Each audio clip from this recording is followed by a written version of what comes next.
Ուզում ասեք, ինչու հայ մարդը պետք է չվստահի Նիկոլ Փաշինյանի իշխանությանը։ Հայ մարդը պետք է չվստահի, որովհետև Նիկոլ Փաշինյանը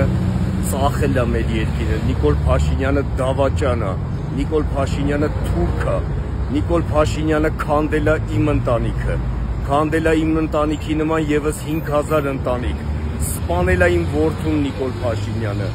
Նա պետք է արժանանա Աստծու դատաստանին կամ մարդկային ամենադաժան դատաստանին։ Իսկ ինչպես եք տեսնում, իր հեռացումը ինչպես պիտի լինի։ Հեռացումը չեմ պատկերացնում, բայց ես միայն մի բան եմ պատկերացնում, որ ինքը պետք է նստի ամբողջ օր իր բանտախցում եւ առավոտից գիշեր պետք է միայն անընդհատ կրկնեն մեր զոհված հերոս տղաների անունները եւ ազգանունները, որպեսզի ինքը հոգեկան չնայած խանգարումը ստացած է, ինքը հոգեկան հիվանդ է,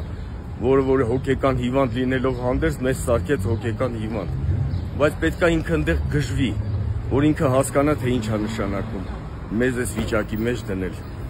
Շնորհակալ ենք շատ։ Ինչի համար եք շնորհակալ։ Ես եմ շնորհակալ ձեզ, որ sense լավ ակցիա եք կազմակերպել։